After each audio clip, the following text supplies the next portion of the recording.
Capítulo 1. En una tarde húmeda de Salvador, Bahía, bajo la sombra de una ceiba, dos leyendas de la capoeira conversan, Mestre Pastina y Mestre Bimba. Entre el sonido del berimbau y los golpes graves del atabaque, conciben un plan imposible, viajar a Japón para desafiar a los mejores luchadores del mundo. No buscan gloria personal, sino hacer que Brasil sea escuchado más allá de sus playas. A esa conversación se une Ximena Solórzano, periodista mexicana que viaja por el continente tras historias de resistencia. Ella decide acompañarlos y contar la verdad, sin adornos. En el otro extremo del mundo, en un dojo silencioso de Tokio, el judoka Kenji Takahashi, descendiente del linaje samurái, se prepara para el encuentro. Estudia las rodas grabadas en videos granulados, intrigado por ese arte que mezcla música, juego y combate. Mientras tanto, en el corazón de la Amazonía, la líder ribeirina Yara enseña a niñas a leer los ríos y escuchar la selva. Todavía no lo saben, pero sus destinos se cruzarán. El viaje a Japón se convierte en un acontecimiento mundial. En el Budokan, la Jinga enfrenta al judo en un diálogo de cuerpos. Bimba y Pastina vencen con elegancia, sin humillar, mostrando que la capoeira es arte, ciencia y filosofía. Kenji, derrotado pero honrado, se inclina y reconoce: no perdí contra ustedes, aprendí. Los periódicos estallan con titulares, pero la victoria desencadena consecuencias imprevistas. Potencias extranjeras ven en la Amazonía un nuevo tablero estratégico y planean intervenir. En las orillas del Río Negro, Yara recibe la noticia de posibles invasiones. La selva no es un mapa, advierte, es un cuerpo. Quien la hiere, recibe respuesta. Pastina y Bimba regresan de Japón como héroes, pero saben que la gloria se ha vuelto amenaza. Brasil entero se prepara para tiempos oscuros. Ximena documenta cada paso, consciente de que su pluma será testigo de algo mayor. La coalición extranjera inicia su avance. En un acto de sabiduría colectiva, Yara convoca a comunidades amazónicas y propone un retiro total, dejar que los invasores entren en la selva vacía. La defensa no siempre es quedarse, dice. A veces es no ser blanco. Con ayuda de Pastina, Bimba y hasta del propio Kenji, que viaja a Brasil movido por el honor y la culpa, los pueblos se repliegan. Fogones se apagan, hamacas se guardan, radios transmiten coordenadas secretas. La Amazonía queda silenciosa, expectante, como un pecho que contiene la respiración. Los ejércitos avanzan con tecnología, drones y mapas digitales. Pero la selva responde con enigmas, ríos que cambian de dirección, senderos que se multiplican, máquinas que fallan sin explicación. Insectos vuelan en patrones imposibles. El aire se espesa como savia. Ximena escribe: no se sienten observados por humanos, sino por otra inteligencia. Los invasores no lo entienden, pero han despertado algo más antiguo que cualquier ejército. Una noche, el aire cambia de temperatura. Animales detienen la huida y se quedan mirando, como si presenciaran un juicio. El bosque se rehace para expulsar no personas, sino intenciones. La niebla envenena motores, los ríos tragan embarcaciones, las raíces se levantan como dedos de gigante. En cuestión de días, ningún invasor queda vivo. El silencio posterior es tan absoluto que parece sagrado. Bimba y Pastina inclinan la cabeza, comprendiendo que la maestra fue la selva. Kenji, con lágrimas, admite: el honor es aceptar que no somos el centro. Al amanecer, el mundo despierta en crisis. Gobiernos que alentaron la invasión caen, economías colapsan, las capitales guardan silencio. Nadie se atreve a volver a desafiar a la selva. Brasil regresa a la Amazonía sin triunfalismos, con flores y cantos, reconociendo que la naturaleza les defendió. Se abre una nueva era. El país se convierte en la primera potencia mundial, no por armas ni conquista, sino por haber mostrado un límite infranqueable y por ofrecer un modelo distinto: respeto a la tierra, educación, saberes tradicionales y tecnología al servicio de la vida. Pastina y Bimba rechazan medallas y cargos políticos. Nosotros solo tocamos berimbau, dice Pastina. La maestra fue la selva. Yara retoma su lugar de guardiana. Kenji regresa a Japón con semillas que ella le entrega, para que recuerdes que el combate también siembra. Ximena publica su crónica, titulada La conversación más larga, que se lee en México como espejo y en el mundo como mapa. En Salvador, bajo la ceiba donde todo comenzó, los cuatro vuelven a reunirse. Bimba marca un toque Angola, Pastina sonríe, Yara canta bajito, Kenji aplaude respetuoso, y Ximena deja la grabadora encendida en el suelo. El viento mueve las ramas, y el sonido del berimbau se mezcla con el susurro de la naturaleza. La historia se cierra con una enseñanza: que el mundo aprenda a hablar antes de golpear, y a escuchar antes de hablar. Capítulo 2. Tokio respira en silencio. Escena: Tokio, madrugada.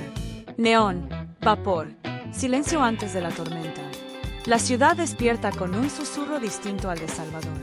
Aquí no hay olor a mar, sino un aliento metálico, una mezcla de trenes que parten, vapor que se escapa de alcantarillas, faroles de neón que colorean la niebla. Es la madrugada en Tokio, y aún así parece mediodía. Pantallas gigantes parpadean, anuncios de ramen humeante, de electrodomésticos brillantes, de héroes de historieta que sonríen desde muros de vidrio. Pero en el aire flota algo más, un silencio denso, el mismo que antecede a la tormenta. El Budokan, preparado para la confrontación, luce impecable. Los pisos pulidos reflejan las luces como espejos. Las gradas vacías guardan un murmullo invisible. Se sienten los ecos de miles de aplausos futuros, como si el espacio ya supiera lo que está por ocurrir. En un rincón, con una grabadora vieja entre las manos, Ximena dicta en voz baja, como si estuviera confesando un secreto. El ritmo del berimbau contra el judo. Arte contra arte. Sine qua non. Se detiene, rebobina un poco la cinta. Escucha el eco metálico de su propia voz. Sonríe. Sabe que esa frase quizá encabece la crónica del día más decisivo de su carrera. Mientras tanto, en un dojo a varios kilómetros, Kenji Takahashi se sienta en Seiza frente a una pantalla pequeña. Los videos son de baja calidad, granulados, con colores desteñidos, pero aún así revelan algo poderoso: cuerpos en círculo, Hinga que avanza y retrocede, cantos que guían el movimiento. Kenji aprieta el cinturón blanco que lleva bordado con su apellido, respira por la nariz con calma medida. Su maestro lo observa desde el tatami, brazos cruzados, mirada profunda. «Sensei», dice Kenji con voz firme, «si los enfrento, será sin deshonra. El combate también es puente». El maestro asiente, no con palabras, sino con un silencio que otorga permiso. En otro barrio, en un dojo prestado, Pastina y Bimba entrenan. El tatami huele a madera y sudor antiguo. Afuera cae una llovizna delgada que repiquetea sobre los techos de zinc. Pastina, que suele guiar con paciencia, ahora se pone en el rol de exigir. Hinga bajita, mirada alta, susurra, marcando el paso con la palma abierta. Bimba obedece, flexionando rodillas, moviéndose como río que nunca deja de fluir. Suda, sonríe, pero no se permite relajo. Hoy tú escuchas, añade Pastina. Escucho el berimbau y el corazón del tatami, responde Bimba, con un resuello que se mezcla con la música que ambos imaginan aunque no esté allí. Ximena, inquieta, logra entrevistar a Kenji en un jardín de piedra al costado de un templo. El viento mueve las ramas de los pinos y hace sonar los bambúes como flautas improvisadas. Ella enciende la grabadora y pregunta directo: ¿miedo?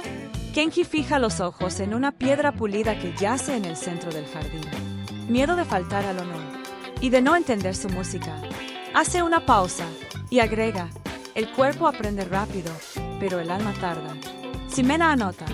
Observa en él un guerrero que no busca aplastar, sino aprender. Lo imagina frente a Bimba, frente a Pastina, y siente un escalofrío. No será una pelea cualquiera, será un encuentro de mundos. La ciudad late. En las esquinas, vendedores de onigiri envuelven arroz en algas mientras estudiantes con mochilas corren a alcanzar el primer tren. Carpinteros lijan tablas, haciendo que la madera cante. La gente se mueve con una disciplina que parece coreografía.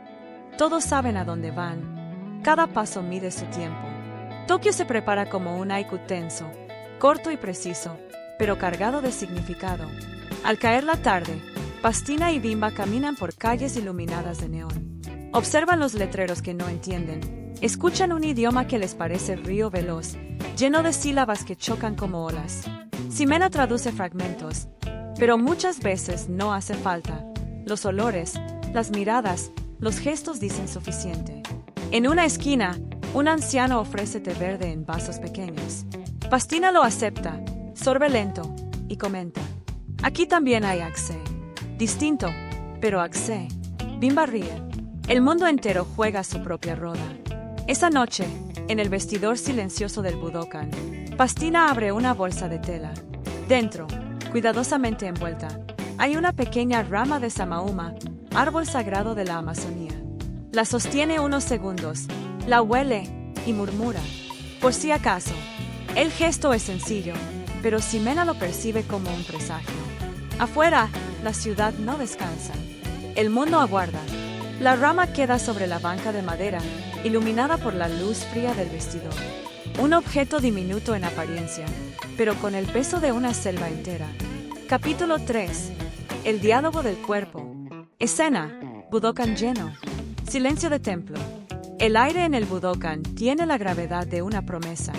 Miles de ojos, un mismo parpadeo contenido.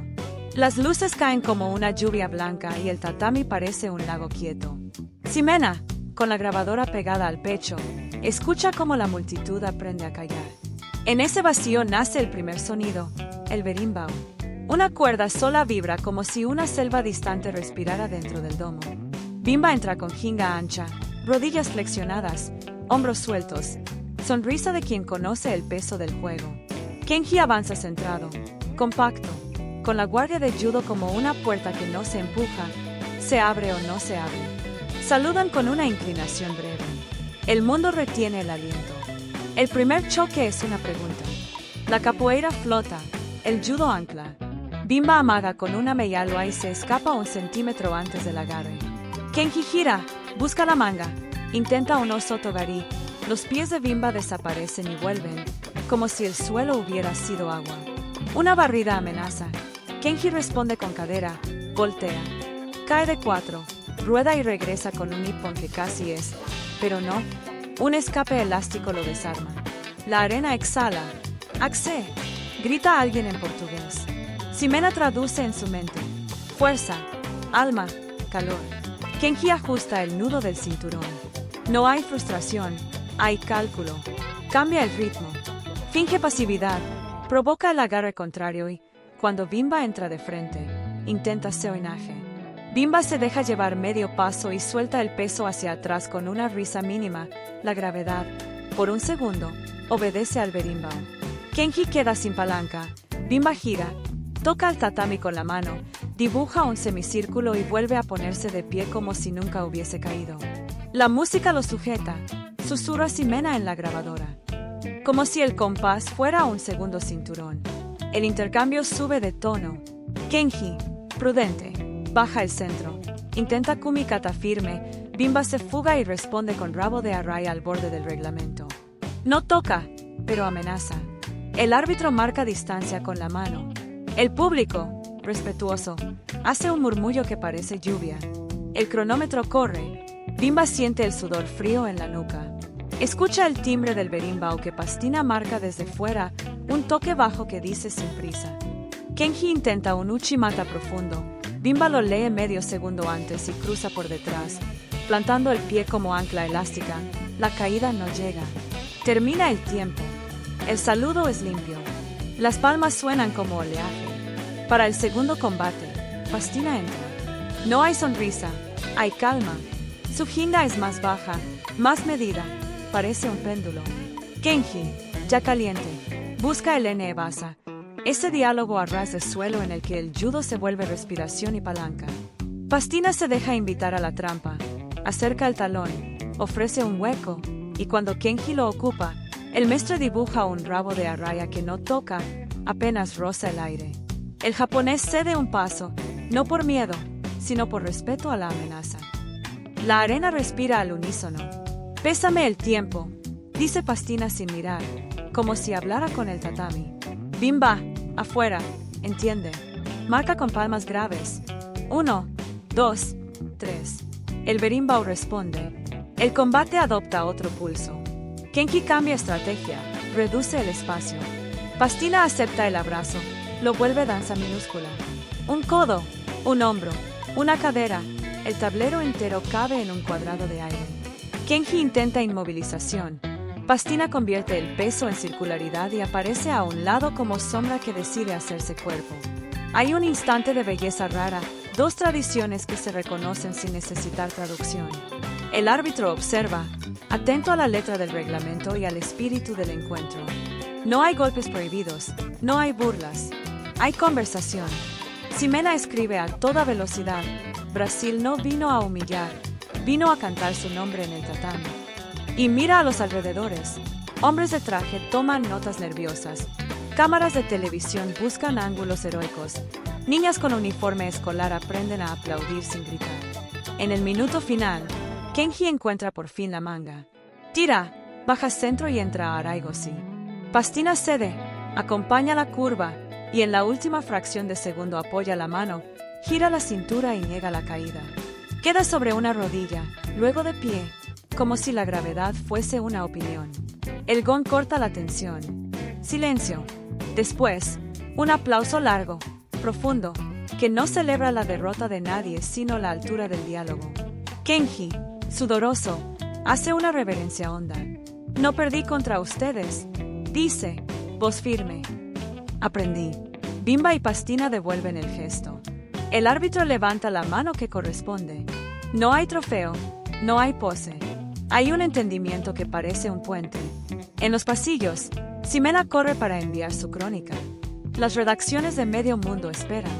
Capoeira derrota a élite japonesa, dirán horas después los titulares. Pero ella escribe distinto. Cuando el cuerpo conversa, la victoria es la conversación misma. Aún así, sabe que los titulares buscan pólvora. La noche cae sobre Tokio como seda negra bruñida. Los teléfonos de las embajadas no dejan de sonar. Las cancillerías hierven. Alguien pronuncia equilibrio estratégico, otro imagen país, otro más oportunidad. Entre palabras se cuela un mapa, Amazonía. Intereses antiguos despiertan con dientes nuevos. Corporaciones militarizadas abren carpetas. Políticos calculan. Un zumbido oscuro cruza las capitales. En el vestidor, Bimba se sienta y seca las manos. Pastina abre la bolsa, mira un segundo la rama de Samauma y la vuelve a guardar. No es amuleto, piensa Ximena, es recordatorio. Recuerda la frase de Yara, la selva no es un mapa, es un cuerpo. Vuelve a sentir el berimbau en el pecho, como si el instrumento hubiera afinado su corazón. Kenji entra con paso corto y humilde. Extiende una toalla, ofrece té. Mestres, dice, gracias por mostrarme el ritmo que no sabía escuchar. El tatami también canta, responde Pastina. Usted lo sabe. Bimba le palmea el hombro. Cuando pase por Bahía, la Roda es su casa. Se despiden. Afuera, la lluvia fina dibuja una cortina sobre los letreros de neón. Ximena deja caer el cuerpo contra la pared y deja rodar la cinta. Está cansada, pero algo la sostiene, una intuición incómoda. Enciende el teléfono. Decenas de mensajes. En uno, un editor eufórico. En otro, un funcionario que pide matices diplomáticos. Y de pronto, aparece un correo sin remitente claro. Asunto. Operación verde abierto. Duda. Abre. La pantalla muestra páginas escaneadas, sellos clasificados, palabras subrayadas. Coalición planea intervención sobre la Amazonía bajo pretexto de seguridad global. Fase 1. Presencia logística. Fase 2. Control de corredores hídricos. Fase 3. Estabilización prolongada. Un cosquilleo helado le recorre la nuca. No puede ser. Susurra. Relé. No es un rumor, es un plan. El eco del Budokan se le vuelve distante, como si la música hubiese quedado del otro lado de un río. Piensa en Yara, en las niñas del Río Negro. Piensa en la rama de Samauma. Piensa en el aplauso limpio de hace un rato y en cómo, desde oficinas con aire acondicionado, alguien lo convierte en excusa. Sale a la lluvia. Tokio respira en silencio. Otra vez. Ximena guarda la grabadora y el teléfono en el bolso. Se ajusta la chaqueta y camina. Cada charco refleja una pregunta. El archivo late en su bolsillo como un segundo corazón. La última línea del documento la persigue mientras se pierde entre los paraguas. Inicio estimado, inmediato. Capítulo 4. El río que guarda secretos. Orillas del río Negro, Amazonía. Verde sobre verde. Agua que refleja cielo y árbol, pájaro y nube. Humedad que canta en cada tronco, en cada hoja que transpira. El río Negro fluye como un espejo vivo, y sus orillas respiran en un murmullo constante de insectos, aves y viento. Allí, entre casas de madera sobre pilotes y canoas amarradas a la orilla, Yara camina descalza con un grupo de niñas. Les enseña a leer las corrientes, a reconocer donde el agua guarda trampas, donde se arremolina, donde se abre en calma. Miren bien, dice, agachándose junto a una niña que apenas llega a su cadera. ¿Ven cómo el remolino arrastra hojas de colores distintos? Las más claras vienen de la orilla norte, las más oscuras de la orilla sur. El río nos habla con detalles. La niña asiente, fascinada. La selva, para ellas, no es misterio, es maestra. Un radio antiguo, colgado de un clavo en el poste central de la maloca, interrumpe la lección con un zumbido. Una voz metálica anuncia en portugués. Fuerzas extranjeras discuten bloqueos, ejercicios, bases conjuntas en áreas estratégicas. Informes no confirmados sugieren interés creciente en la Amazonía. Las niñas callan. Yara se levanta despacio. El río sigue fluyendo, pero su rumor ahora suena más grave. La comunidad se reúne al atardecer. Hombres y mujeres de distintas edades forman un círculo bajo un techo de palma. El fuego chisporrotea, iluminando rostros tensos. Algunos traen machetes al cinto. Otros cargan bebés que no dejan de mirar el fuego como si entendieran. Yara habla, no alzando la voz, sino dejando que cada palabra tenga el peso de una piedra lanzada al agua. La selva no es un mapa, dice. Es un cuerpo. Quien la invade, la hiere, y la herida responde. El silencio es total. Un anciano asiente.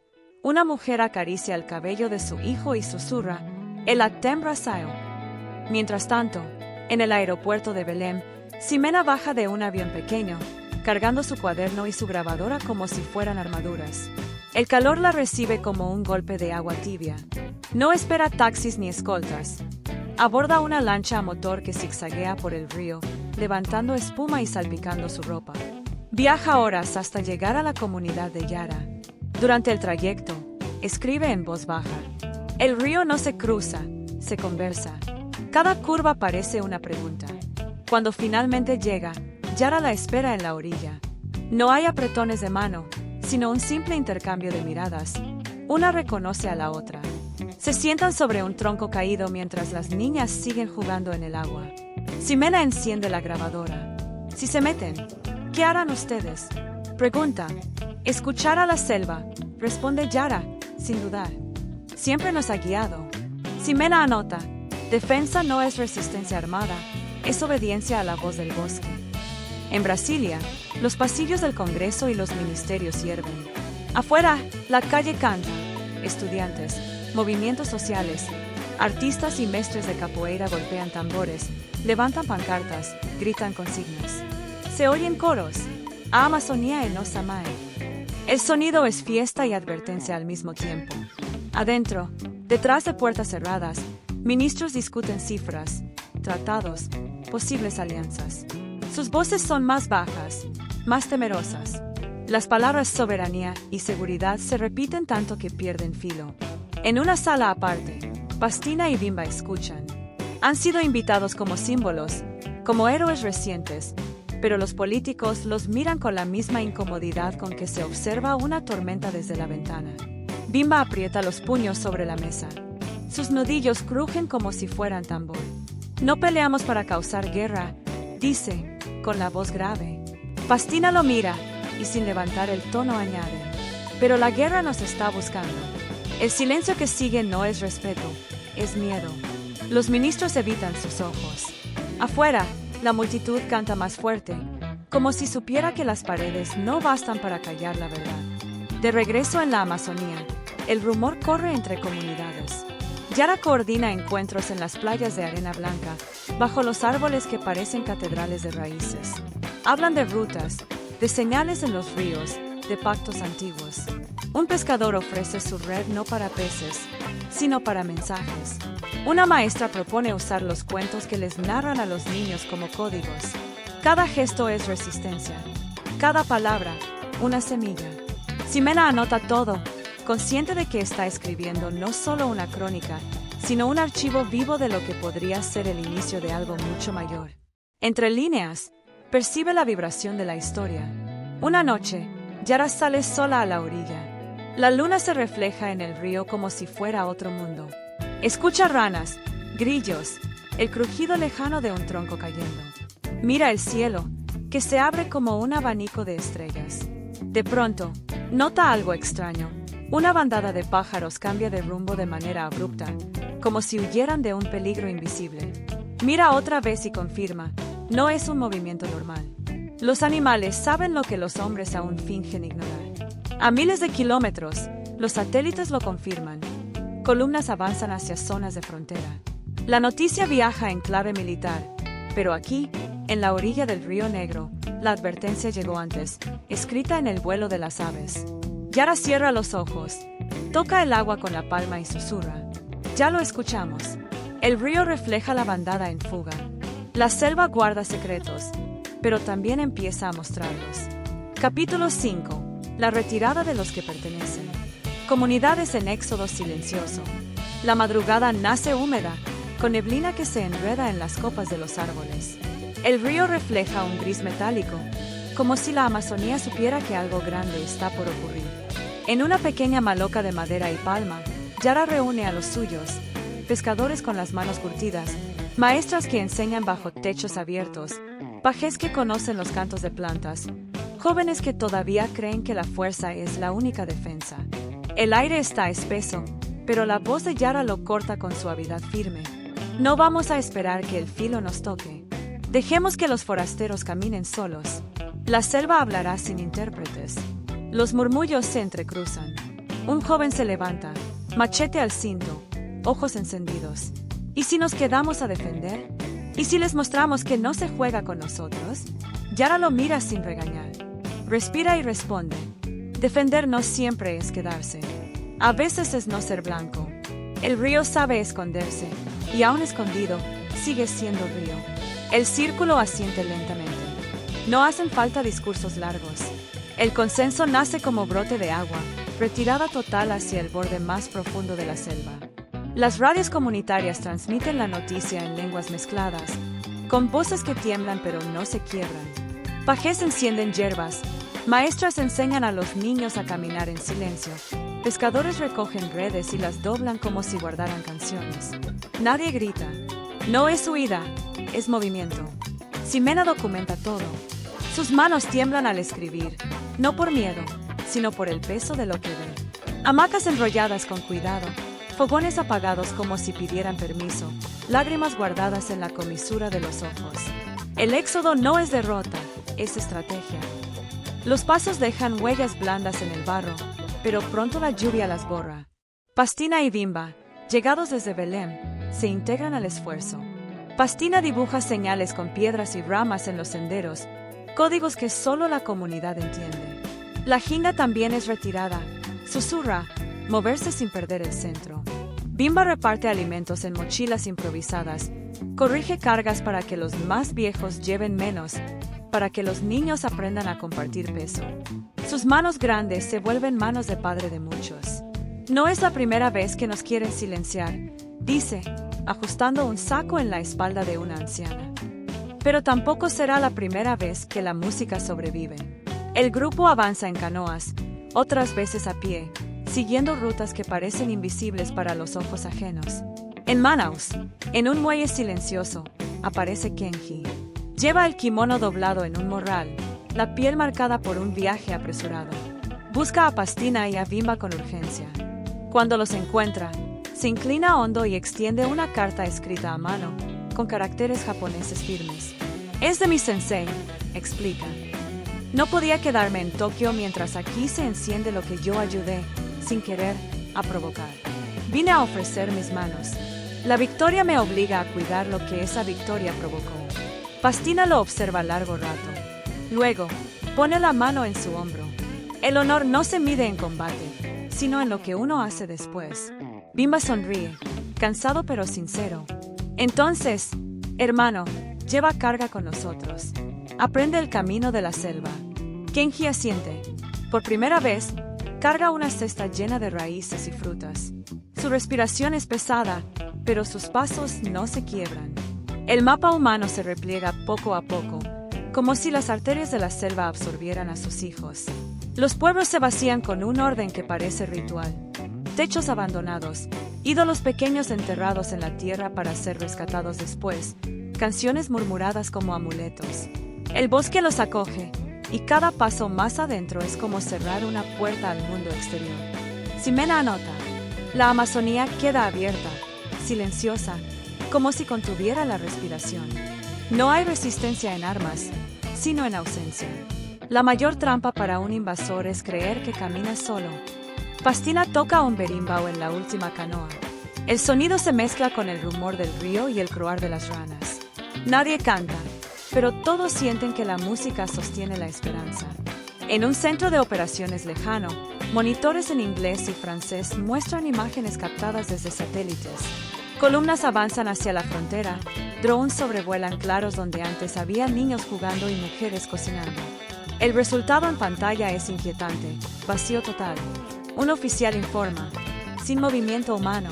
Zona despejada. La orden llega de inmediato, seca como un disparo. Procedan al avance. En la orilla del río Negro, Yara levanta la vista al cielo. Bandadas de aves vuelven a cambiar de rumbo, señalando que la selva ya comenzó a hablar. Capítulo 6. La selva cierra los ojos. Escena. Avance de columnas. Tecnología brillante. Botas nuevas. Brújulas digitales. Los invasores se internan y encuentran senderos que se duplican. Ríos que cambian de orilla. Insectos que vuelan en patrones desconocidos.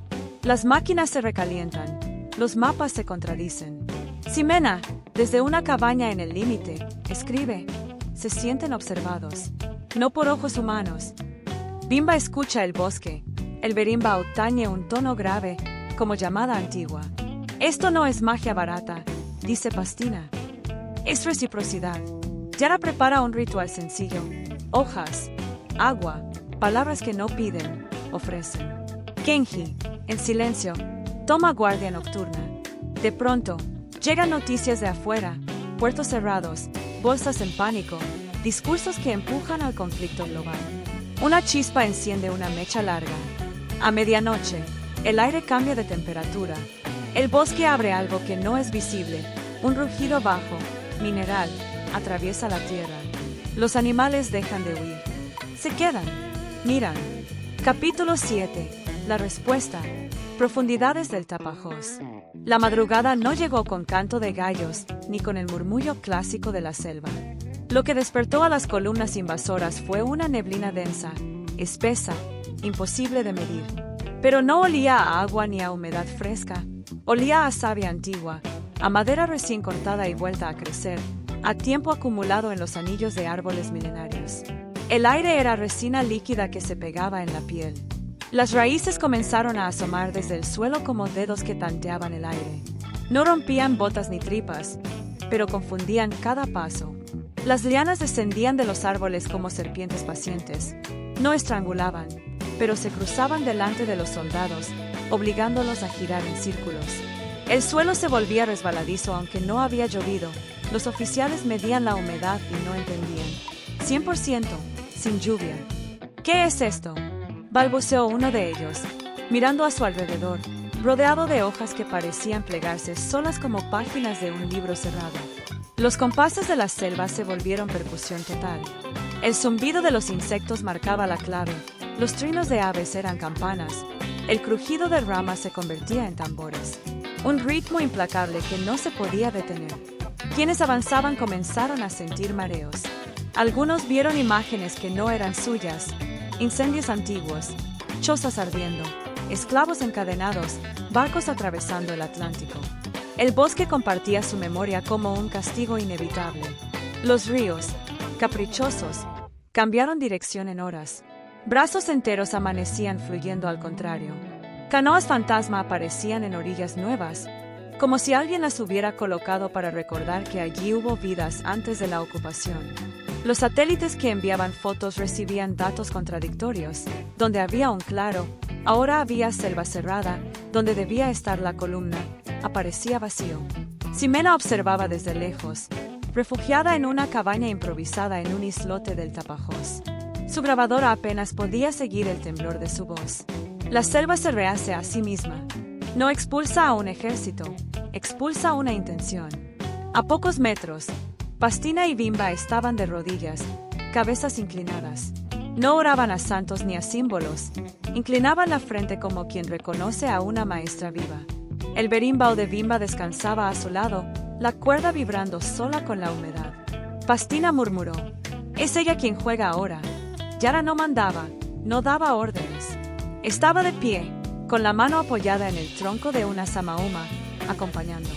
Sus ojos reflejaban la misma niebla, y en su silencio estaba la aceptación de que el poder no era suyo, sino del bosque. Los radios se llenaron de estática. Las comunicaciones colapsaron.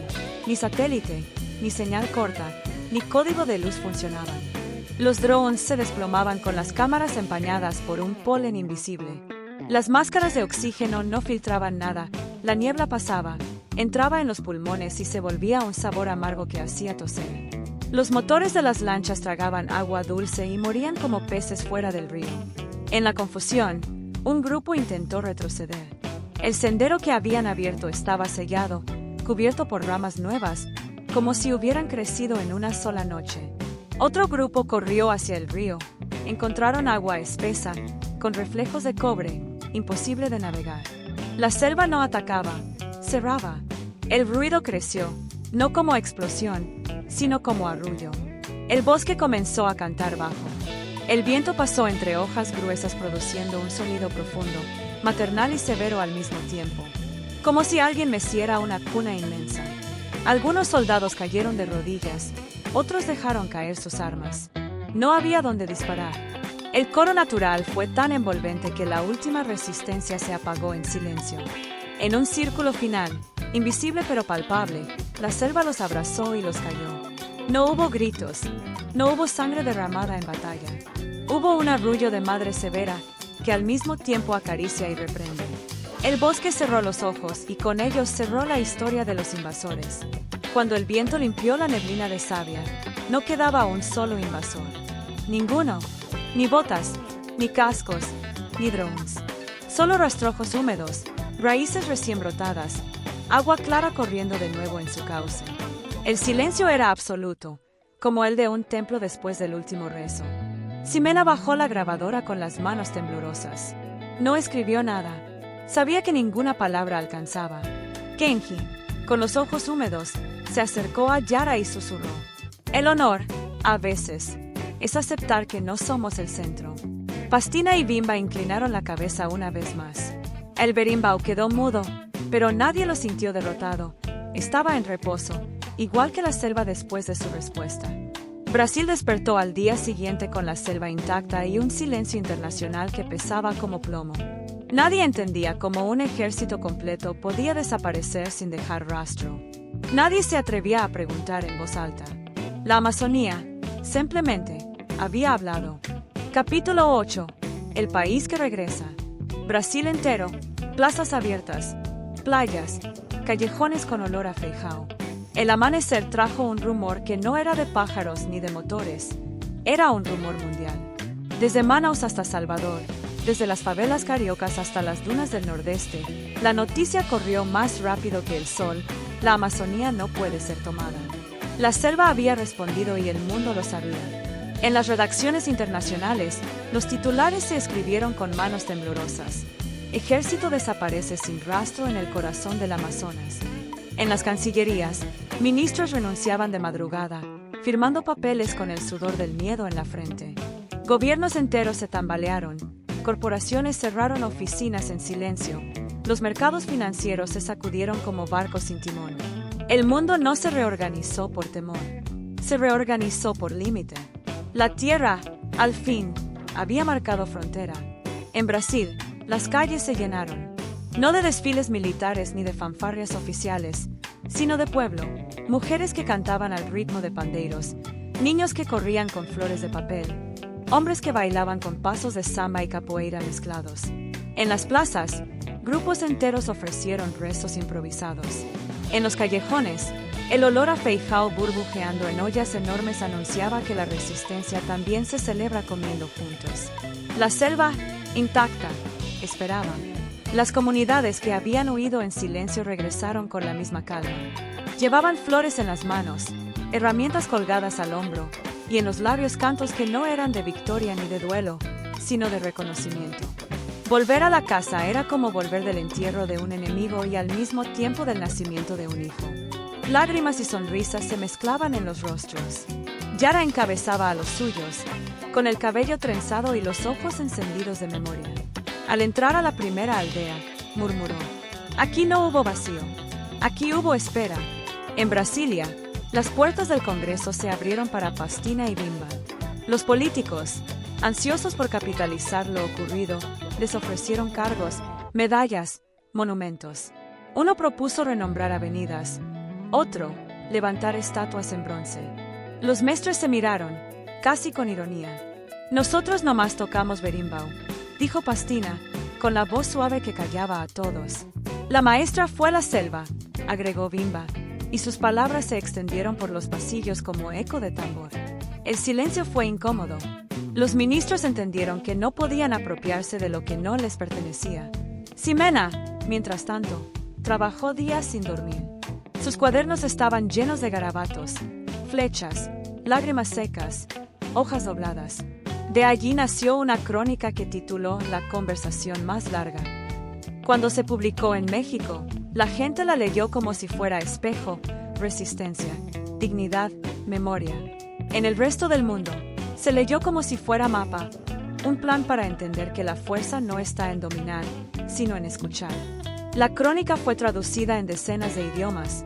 Algunos la recitaron en plazas, otros la enseñaron en universidades. Ximena no se convirtió en celebridad, se convirtió en testigo. Kenji regresó a Japón semanas después.